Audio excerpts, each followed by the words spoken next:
Gold, trusted gold buyers. మీరు తాకట్టు పెట్టిన బంగారాన్ని విడిపించి ఈ రోజు ఉన్న మార్కెట్ ధరకు కొనబడను.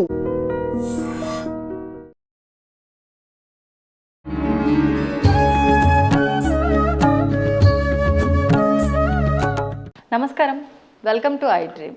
ధర్మ మార్గం విత్ విజిత కార్యక్రమానికి స్వాగతం. ప్రస్తుతం మనతో పాటు ఉన్నారు ప్రముఖ జ్యోతిష వాస్తు పండితులు, లలిత ఉపాసకులు శ్రీ శ్రీ శ్రీ నానాజీ పట్నాయక్ గారు. ఇప్పుడు గురుగారితో మాట్లాడతాం. నమస్కారం అండి. శ్రీమాత్రే నమః.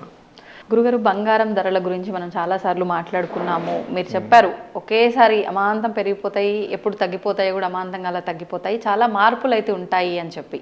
ఇప్పుడు జరుగుతున్న ఈ యుద్ధ ప్రభావమే కావచ్చు, ఈ గ్రహణ ప్రభావమే కావచ్చు, ఏదేమైనప్పటికీ బంగారంలో మార్పులు మళ్ళీ రాబోతున్నాయి అని వింటున్నాము. ఎలా ఉండబోతుంది రాబోయే రోజుల్లో బంగారం ధరలు అనేవి? బంగారము చమురు ఖచ్చితంగా పెరుగుతుందండి, అందులో సందేహం ఏం లేదు. సో గతంలో ఎవరైతే ఎక్కువ రేటు పెట్టుకున్నారో వాళ్ళకు కొంతవరకు శుభవార్తనే చెప్పుకోవాలి. కొని పెట్టుకున్న వారికి అంటే ఇప్పుడు కొన్నిసార్లు చూడండి, ప్యానిక్ అయిపోయారు కొంతమంది. అయ్యో 180 దగ్గర కొని అయ్యో 160కి 140కి 155కి వచ్చేసింది అని బాధ ఉంటుంది కదండి. ఆ బాధ కొంతవరకు వాళ్ళకి కొంత ఊరట లభిస్తుంది, ఎందుకంటే పెరిగినప్పుడు మళ్ళీ దాన్ని కొంచెం తీసేస్తారు, అదొకటి. అండ్ ఈ చమురుకు సంబంధించిన విషయంలో కూడా ఇబ్బంది పెరగడం, దానివల్ల కొంత రాకపోవడం, అయిపోవడం, దానివల్ల కొంత ఇబ్బంది పడడం కూడా ఉంది చెప్పాలంటే నెక్స్ట్ రాబోయేటువంటి విషయంలో. అయితే ఇక్కడ నేను ఎప్పుడూ చెప్పేది ఒకటే, మీరు అంటే నేను ఒక 1000 జాతకాలు తీసుకొని రీసెర్చ్ చేసినప్పుడు అంటే ఎవరు తక్కువ రేట్లో ఉన్నప్పుడు కొని లాభం పొందారు, ఎవరు ఎక్కువ రేట్లో కొని అయ్యో తగ్గిపోయిందని బాధపడ్డారని చూస్తే గోల్డ్ విషయంలో పర్టికులర్గా ఈ జూపిటర్ అండ్ సన్ బాగున్న వాళ్ళందరూ కూడా తక్కువ రేట్లో కొన్నారు. తక్కువ రేట్లో కొని అంటే 1,80,000-90,000 ఉన్నప్పుడు కొని ఏముంది మనకి లాస్ట్ టైం ఒక 4-5 నెలల్లోనే మొత్తం సినారియో మారిపోయింది. అట్లా ఎక్కువైనప్పుడు ఆనందపడ్డారు. ఎవరికైతే జూపిటర్ అండ్ సన్ బాగాలేదో వెయిట్ చేసి అమ్మో ఇది ఇంకా పెరిగేటట్టుందని పెరిగినప్పుడు కొని తగ్గాక బాధపడ్డ వాళ్ళు ఉన్నారు. సో దీనివల్ల ఏంటంటే మనకి ఆస్ట్రాలజికల్గా చాలా స్పష్టంగా చెప్తుంది ఏంటంటే జూపిటర్ సన్ అంటే గురువు రవి కనుక బాగుంటే మీ పేరు మీద గోల్డ్ కొనుక్కోవచ్చు. అలా కాదు, సమ్ టైమ్స్ అతని పేరు మీద బాగోదు కానీ జీవిత భాగస్వామి పేరు మీద ఉంది, అప్పుడు ఏం చేయాలి, ఆవిడకి డబ్బులు ఇచ్చేసి నువ్వు కొనుక్కో నీ పేరు మీద ఏదైనా నగలు. ఇప్పుడు బిస్కెట్ నగలు ఆవిడ పేరు మీదే రిసీట్ కట్ చేసుకొని తీసుకుంటే అది బాగుంటుంది. అట్లా లేదా పిల్లల పేర్ల మీద అలా చూసుకోవాలి. సిల్వర్ అయితేనేమో మూన్ బాగుండాలి, ఇత్తడైతేనేమో ఉట్టి జూపిటర్ బాగున్నా సరిపోతుంది.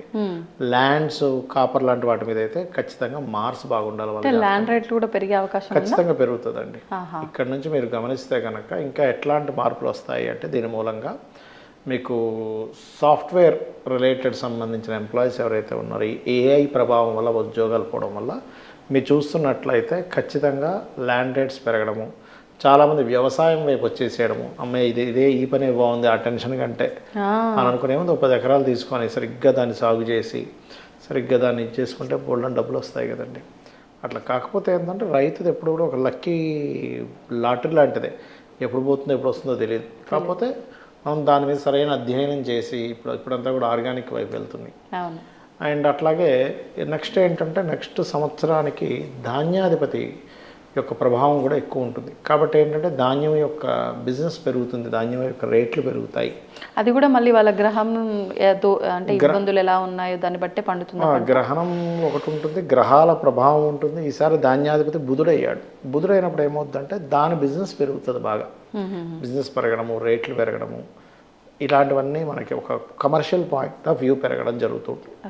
అందుకని ఎక్కువగా ధాన్యం పండించేవాళ్ళు, ఎందుకంటే రేట్లు ఎప్పుడైతే ఉన్నాయో అందరూ ఆ బిజినెస్లోకి వస్తుంటారు డిమాండ్ పెరుగుతున్నప్పుడు.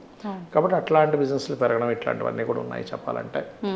అండ్ షేర్ మార్కెట్ క్రాషెస్ అవ్వడము, అండ్ మనం ఇందాక చెప్పుకున్నట్టుగా ఒక వీడియోలో చెప్పుకున్నాం ఇది కమ్యూనికేషన్ రంగాల మీద ఎఫెక్ట్ ఉంటుంది అనేటువంటిది. అట్లా అయితే ఈ యుద్ధంలో మీరు గమనిస్తే కనుక కొంత ఈ ఫ్లైట్లు ఎక్కువగా ఇదైపోతాయి, డిస్ట్రాయ్ అయిపోతాయి యుద్ధ విమానాలు.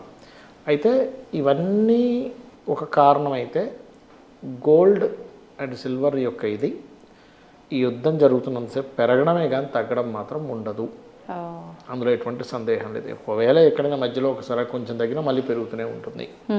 So don't worry. కాకపోతే ఏంటంటే పాపం మధ్యతరగతి వాళ్ళకి వాళ్ళ పిల్లలకి బంగారం పెట్టాలని చాలా బాధాకరమైన విషయం ఇది. కాకపోతే ఎవరైతే ఎక్కువ హై రేట్లో కన్నారో వాళ్ళకు కొంత ఊరట లభిస్తుంది. అయితే నేను ఎప్పుడో సజెషన్ ఇస్తుంటాను, ఏమంటే గోల్డ్ కొనుక్కోవాలంటే మంగళవారం కొనుక్కోండి, ఎంతైనా కొంత గోల్డ్ అంటుంటా. ఒక 1000 రూపాయలదైనా 2000 చిన్నదైనా కొనండి.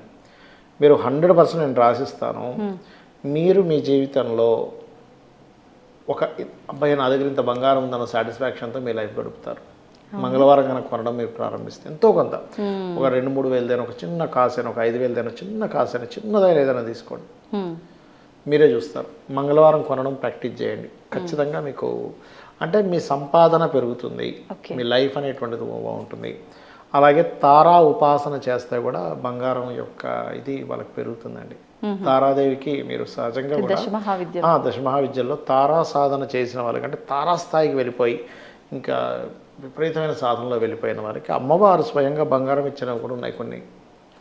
కొంతమంది సాధకులకి అంటే నిద్ర తారా సాధన చేసిన తర్వాత పొద్దున్న లేచి చూడంగానే ఆయన పక్కన వచ్చిన బంగారం ఉంటుంది. అలాగా బంగారాన్ని తీసుకెళ్ళి వాళ్ళు సేల్ చేసుకొని వాళ్ళ లైఫ్ని ఒక దీనస్థితిలో ఉండే వాళ్ళు కూడా బాగుపడ్డ వాళ్ళు ఉన్నారు. అయితే ఇందులో బీజాక్షర సంబంధంగా తారామంత్రం గురువుల నుంచి తీసుకోవాలి. బీజాక్షరం లేనటువంటి మంత్రం ఒకటి ఉంటుంది, తారే తుతారే తోరే స్వాహ. ఇది కనుక చేస్తే కూడా ఖచ్చితంగా ఎవరైనా చేసుకోవచ్చు.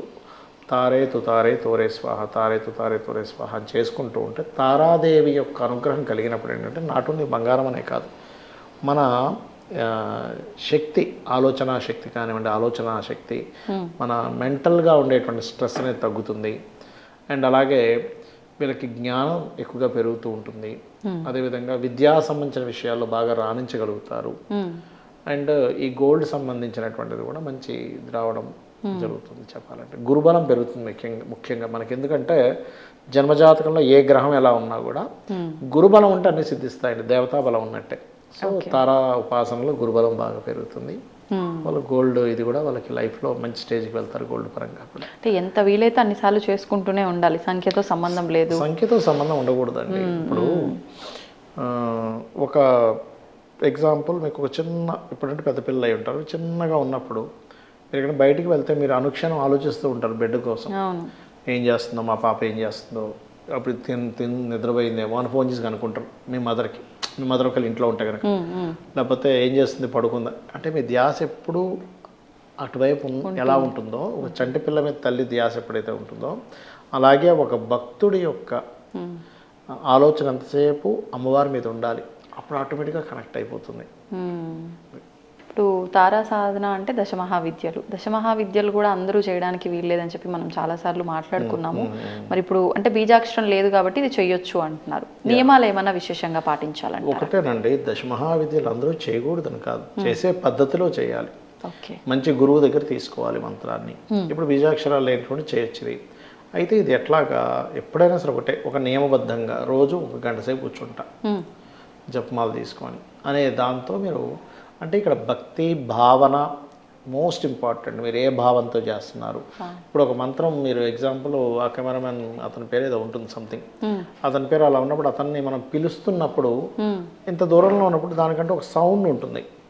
అతని పేరు అదని నాకు నమ్మకం ఉంటుంది, ఆయన పేరు అదే, ఆయన అది పలుకుతాడు పిలవగానే అని. ఏ సునీలని పిలిస్తే ఆయన పలుకుతాడు అని నమ్మకం ఉంటుంది. అట్లాగో మనం మనసులో చేసుకున్న మంత్ర రూపంలో చేస్తున్నా మీరు పిలుస్తున్నారనే భావంతో చేయండి. అమ్మవారిని పిలుస్తున్నారు, అమ్మవారిని నమస్కరిస్తున్నారు, అమ్మవారిని నమశివాయ అంటాం. అంటే ఆ యొక్క శివుడికి నమస్కరిస్తున్నాను. మీరు ఆ నమశివాయ అన్నప్పుడు నమస్కరిస్తున్నాను అనే భావంతో చేస్తున్నప్పుడు ఆ ఫలితం వేరే ఉంటుంది. అంటే మీ మనసు, బుద్ధి, ఆలోచన, భావన కనెక్ట్ అవ్వాలి మంత్రం చేసినప్పుడు, దాని ఫలితం అద్భుతంగా ఉంటుంది. ఇప్పుడు మీరు ఏదైనా ఒక సమయం పెట్టుకోండి, 1 గంట, అర్ధగంట అన్నారు, ఉదయం కానీ సాయంత్రం కానీ. అంటే బెటర్ రిజల్ట్ ఉండాలి అంటే యాక్చువల్గా అయితే పొద్దున్న చేయమని చెప్తాను, ఎందుకంటే రాత్రిపూట చేస్తే ఇంకా మంచిది. కానీ కొంతమందికి ఏమవుతుందంటే వీళ్ళు ఏదో నాన్ వెజిటేరియన్ ఏదో చేశారనుకోండి, మళ్ళీ ఎక్కడో గిల్ట్ ఫీలింగ్ ఉంటుంది, అమ్మో నేను చేయొచ్చో చేయకూడదు. కానీ ఒకటి స్నానం చేసి చేసుకోవచ్చు, తప్పేం కాదు. ఎందుకంటే నేను తారాపీఠ వెళ్ళినప్పుడు డైరెక్ట్గా అమ్మవారికి అక్కడ మందు పోస్తారు, చేప నైవేద్యంగా పెడతారు అక్కడ.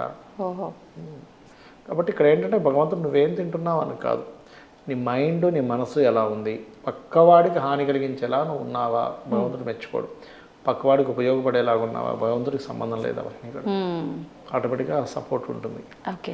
వయసు అంటే ఏదైనా వయసు పరిమితి కానీ ఆడ మగ భేదం కానీ అదేం లేదండి, ఎవరైనా చేసుకోవచ్చు. ధన్యవాదాలండి. శ్రీమాత్రే నమః. And for more videos, Please subscribe to iDream. Please subscribe to iDream. Please subscribe iDream. And please subscribe to iDream. For more videos, subscribe to iDream. please like, share and subscribe to the channel. Congratulations, iDream. Subscribe to iDream. Subscribe to iDream. So subscribe to iDream Media. iDream ki iDream team అందరికి huge congratulations. Please subscribe iDream Media. Please subscribe to iDream. Subscribe iDream. Please subscribe to iDream. iDream అంటే నా కళల channel subscribe చేసుకున్న నోరు తిరుగుతలేదు, మీరైతే గంట గుర్తు కొట్టండి. For more such videos, please subscribe to iDream. Subscribe to iDream. Please subscribe to iDream. Please subscribe iDream Media. Please do subscribe to iDream. Please subscribe to iDream Media. For best entertainment and information, please subscribe iDream. And don't forget to subscribe to iDream.